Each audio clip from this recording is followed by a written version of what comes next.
What is going on, everybody? Welcome back to Phones and Drones. For those of you that follow the channel, you'll know it was Apple release week, and we had a whole bunch of hands-on coverage with the new iPhone 13 Pro Max in that nice new Sierra blue color pattern, the new iPad mini, but for the first time, not a new Apple Watch. That'll be coming a little later in the fall. As soon as Apple releases it, we'll be doing a whole bunch of coverage on that as well.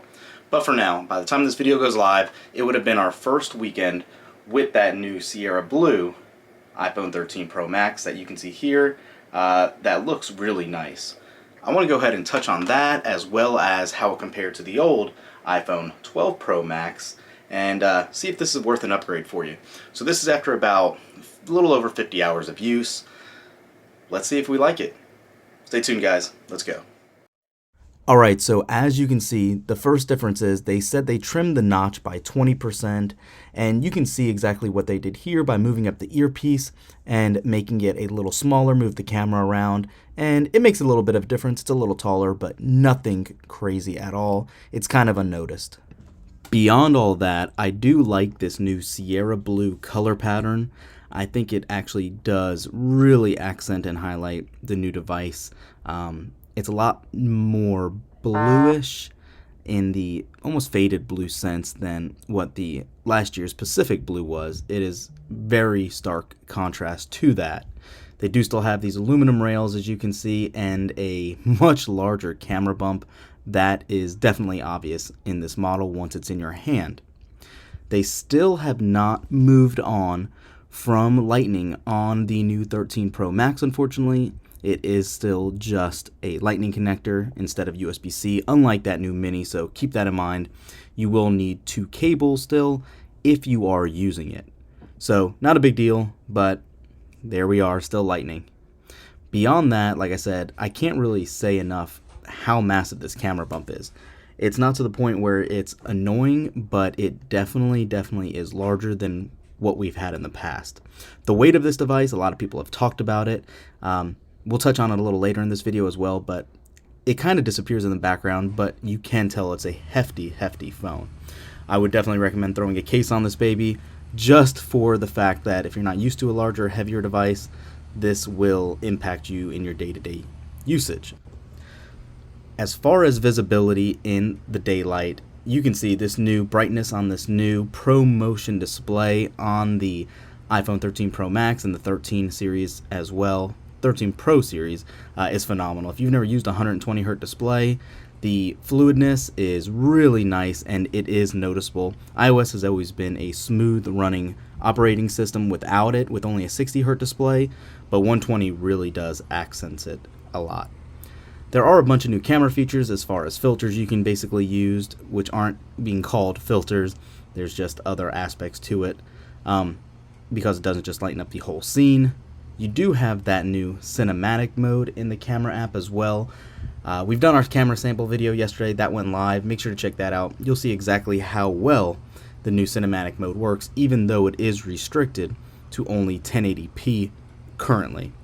I don't know if it's hardware based or software locked, but maybe they'll change that in the future. But in its current state, you are not going to get that 4K recording, unfortunately. What you do get is this new macro mode in the camera, and you can see here, this is actually a close-up for the Samsung Fold 3 and that under camera display. Pretty neat. I think it takes pretty good pictures as it is. Again, check out that photo video samples that we put up yesterday. We'll link it down below. Beyond that, also, the way that gaming and the A15 processor works, it's hard to notice a difference. Those new Apple chips have been phenomenal. It's been smooth for years. Everything launches smooth. All games, so you can see Rage Road right here, they're not optimized necessarily yet for the new 120Hz display. It's up to developers to be able to add that. There's a whole to do if Apple is going to allow developers to use it. They are, but you have to add the code in to be able to use it. It's not just automatically going to be upscaled to that 120Hz display. Seems kind of odd because Android's been doing this for years and never seemed to be an issue, or at least I'm not aware of where developers had to adjust their apps in order to use a feature of the display like the faster refresh rate. So I could be wrong, but again, this is something that, again, developers will have to adjust for in order to have that display in its best sense. So again, very smooth, no problem. Web pages look great loading. It's hard to see in this video. Obviously, you're not going to be able to see the difference from the 60 to 120, but it's there, it exists. Again, not a groundbreaking feature. Android has been using this for years. Okay, so we kind of touched on it. Let's go ahead and backtrack to one of the bigger issues with the phone and that weight that a lot of people are talking about. So this phone weighs 8.39 ounces. But I also have always been using a Fold, so obviously this is the Samsung Galaxy Z Fold 3.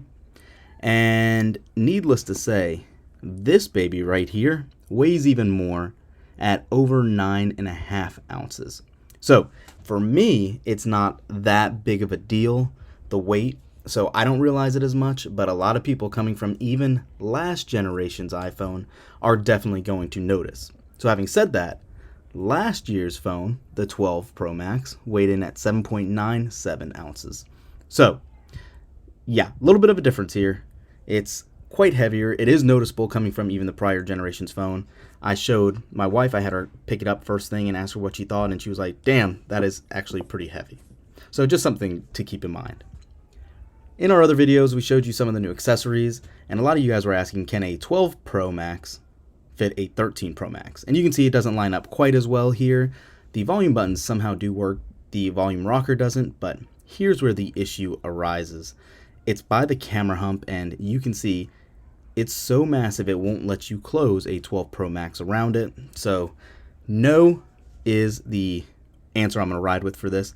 I would not use your 12 Pro Max case on a 13. You can see just how it pops it off. You can try to push it down, but it does not work at all.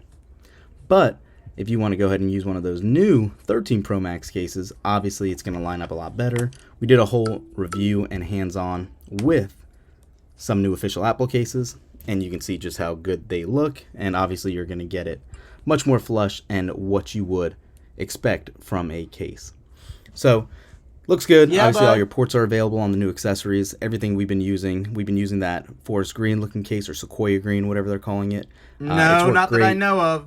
Good coverage. Haven't dropped it yet, knock on wood. These new No. Magsafe wallet cases as well.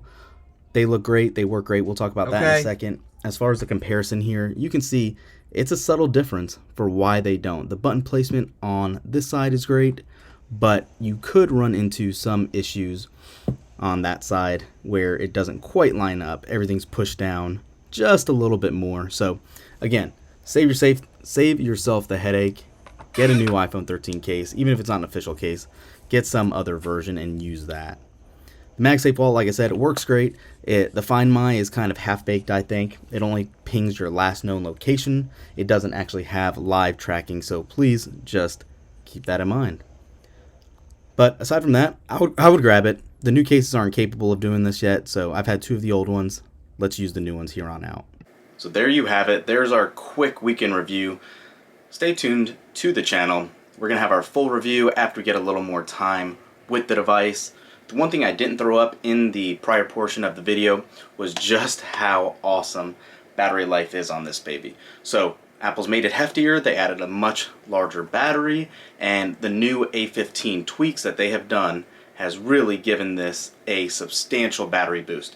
All of those claims that Apple threw up on their presentation, sure enough, factual, that keynote was on point, and getting about 8 hours plus of screen on time on this baby is awesome. I had 60% left yesterday with 3.5 hours of screen on time, so whew, this might be the new battery champion. There's plenty of other videos that are out there right now giving a breakdown from just how substantially upgraded this is as opposed to some of the other iPhones in the past, including the 12 Pro Max. Go check those out. They're awesome. This gave people problems for those rundown tests. Mr. Who's the Boss did it the best, and whew, this baby, yeah, it's a battery champ. You can probably easily go 2 days with medium to heavy usage on this and still be able to eke out some battery life. So let me know what you guys think. Comment down below. Thanks for watching. Smash that like button. Subscribe to get all the latest videos. And we'll be back with a lot more coverage coming soon. Thanks guys. We'll catch you in the next one. Peace.